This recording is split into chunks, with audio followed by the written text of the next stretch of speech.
પાર્ટીના ભરૂચ જિલ્લાના 3 આગેવાનોના જેલ મામલે પ્રદેશ પ્રભારી ગોપાલ રાયે આગેવાનોના પરિવાર સાથે ખાસ મુલાકાત કરી હતી।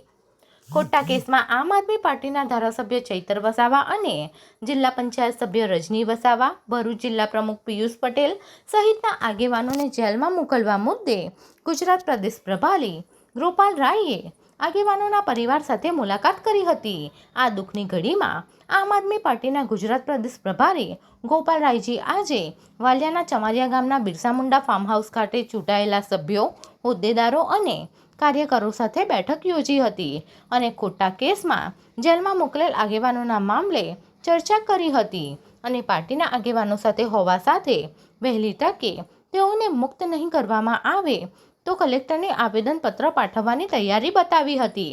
આ મુલાકાત દરમિયાન સંગઠન મંત્રી નિરંજનભાઈ વસાવા, ભરૂચ લોકસભાના ઇન્ચાર્જ યાકુબભાઈ ગુરજી, વાલિયા તાલુકા પંચાયતના પ્રમુખ રાજુભાઈ વસાવા, ઉપપ્રમુખ વિનયભાઈ વસાવા, કારોબારી અધ્યક્ષ વિનેશભાઈ વસાવા અને જિલ્લા પંચાયત સભ્ય જશીલાબેન વસાવા, નર્મદાબેન વસાવા, આગેવાન વિનયભાઈ વસાવા, વિજયભાઈ વસાવા, વાસુભાઈ વસાવા અને ચૂંટાયેલા સભ્યો તેમજ હોદ્દેદારો, કાર્યકરો ઉપસ્થિત રહ્યા હતા।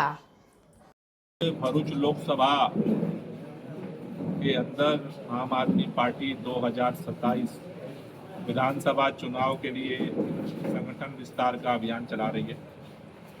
भरूच के अंदर आज तमाम अहदेदार पदाधिकारियों के साथ संगठन विस्तार पे चर्चा हुई। आगे संगठन को कैसे नीचे गांव स्तर तक, बूथ स्तर तक मजबूत किया जाए। साथ ही साथ इस लोकसभा के अंदर भाजपा सरकार ने पूरा दमन चक्र चला रखा है। आम आदमी पार्टी के धारासभ्य चैतर वसावा जी के साथ तमाम लोगों को उठा करके जेल में डाल दिया गया, सजा दे करके। हमारे भरूच के जिला अध्यक्ष पीयूष पटेल को उठा करके जेल में डाल रखा है। झगड़िया विधानसभा के हमारे प्रभारी और जिला पंचायत के निर्वाचित सदस्य रजनीकांत सावा जी को जेल में डाल रखा है। सर्जन सावा जी को जेल में डाल रखा है। आज संगठन की समीक्षा के साथ साथ जिन तरह से भाजपा सरकार दमन कर रही है उसको लेकर के चर्चा हुई है और अगर उनको न्याय नहीं मिलता है तो सोमवार को जिला कलेक्ट्रेट पर आम आदमी पार्टी के कार्यकर्ता पहुंच करके अपना मांग पत्र और ज्ञापन जो है वो सौंपेंगे और इस दमन और अत्याचार के खिलाफ लड़ाई को और तेज करेंगे। आज अमरा गुजरातना प्रभारी श्री एवं गोपाल भाई रायजी अने तमाम टीम द्वारा जे भारतीय जनता पार्टी द्वारा जे खोटा खोटा केसों करी अमरा आगेवान श्रीओने एमने जेलमां मूकवामां आवे छे, एमनी पर खोटी एफआईआर करवामां आवे छे, एमनो अवाज दबावવાનો प्रयत्न करे छे। त्यारे आजे तमाम भरूच लोकसभाना पदाधिकारीओ साथे अमारे मीटिंग करवामां आवी। जिल्लाना प्रमुख श्री एवा पीयूषभाई पटेल, सर्जनभाई वसावा તેમજ જિલ્લાના સદસ્યશ્રી અને હાલના જ ઝઘડિયા વિધાનસભાના પ્રભારી શ્રી એવા રજનીભાઈ વસાવા તેમજ ગુણવંતભાઈના જે પરિવાર જેઓ તાલુકા સદસ્ય લડ્યા હતા અને એમનું દુઃખદ અવસાન થયું હતું, એમના પરિવાર શ્રી જોડે આજે ગોપાલ રાયજીની મુલાકાત કરવામાં આવી અને આવનારા દિવસોમાં જે આમ આદમી પાર્ટીની તમામ ગુજરાતનું અને જે અમારું નેતૃત્વ છે તમામ ટીમનું, એ તમામ લોકો આમ આદમી પાર્ટીના આગેવાનશ્રીઓ પિયુષભાઈ હોય, રજનીભાઈ હોય કે પછી સર્જનભાઈ હોય, આ તમામ પરિવારના સાથે છીએ। લીગલ ટીમ પણ આ કેસને અમારો હેન્ડલ કરી રહી છે અને આવનારા દિવસોમાં આમ આદમી પાર્ટી દ્વારા આ ભારતીય જનતા પાર્ટીની જે સરકાર છે એ સરકાર પર જો અમારે આવનારા દિવસોમાં કોઈ પણ જાતના કાર્યક્રમો આ સરકાર સામે કરવાના થશે તો અમે આવનારા દિવસોમાં કરીશું। જ્યારે જ્યારે અમારા આગેવાનશ્રીઓ આવા પ્રજાલક્ષી જે પણ કોઈ લોકો જોડે અન્યાય થાય છે, અત્યાચાર થાય છે અને એમનો અવાજ ઉઠાવે છે તો આ ભારતીય જનતા પાર્ટી એમને આવા ખોટા કેસોમાં ડરાવી ધમકાવી અને એમને જેલમાં મૂકવાનો પ્રયત્ન કરે છે।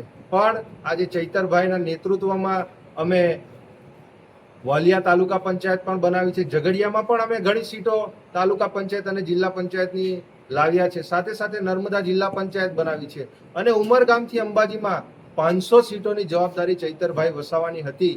એમાંથી 400 સીટો અમે આ વિસ્તારમાં લાવ્યા છે. એ જ આ ભારતીય જનતા પાર્ટીની પેટમાં એમને ખૂંચી રહ્યું છે. એના લીધે જ આવા ખોટા કેસો કરી અમારા આગેવાનશ્રીઓને ડરાવવા ધમકાવવાનો પ્રયત્ન કરે છે. પણ આજે સમગ્ર વિસ્તારના લોકો અને દરેક સમાજના સંગઠનના આગેવાનશ્રીઓ આજે અમારી સાથે છે. આવનારા દિવસોમાં અમે આ ભારતીય જનતા પાર્ટીની જે તાનાશાહી છે એના સામે અમે બિલકુલ ઝૂકવાના નથી. આવનારા દિવસોમાં અમે વધુ મજબૂતાઈથી આ સરકાર સામે લડીશું, અવાજ ઉઠાવીશું અને અમારા જે લોકો છે એ લોકોને વહેલામાં વહેલી તકે ન્યાય મળે એનો અમે પ્રયાસ કરીશું. નિરંજનભાઈ વસાવા, આમ આદમી પાર્ટી સંગઠન.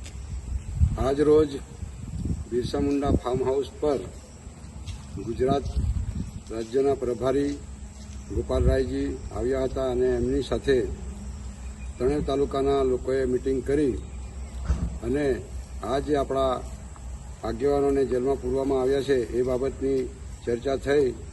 અને આ સરકારને હું પણ કહેવા માગું છું કે તમે આમ આદમી પાર્ટીના કાર્યકર નેતાઓને જેલમાં પૂરવાથી તમે એવું સમજી જાઓ છો કે અમે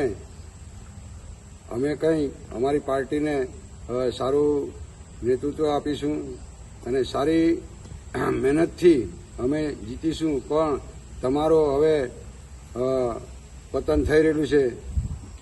માટે હું તમને એક મારા પરિવારની વાત કરું છું કે રજની પર જે વારંવાર જે ફરિયાદ તમે કરવામાં આવી છે તમારા લોકો દ્વારા, તો અમારું પરિવાર પહેલાંથી જ રાજકીય પરિવાર છે. રાજકારણથી અમારો પરિવાર સંકળાયેલો છે વર્ષોથી. તો આવી ફરિયાદોથી અમે બીવાના નથી. તમે કેટલી પણ ફરિયાદ કરશો અને અમે ચૈતરભાઈને બી છોડવાના નથી અને આમ આદમી પાર્ટીને પણ છોડવાના નથી. અને પબ્લિક અમારી સાથે છે એટલે અમે આવનારી વિધાનસભા પણ જંગી બહુમતીથી જીતવાના છે અને લોકસભા બી અમે જીતવાના છે. એ દાવા સાથે હું આ જનતાને જણાવું છું કે કોઈએ કંઈ બીવાની જરૂર નથી.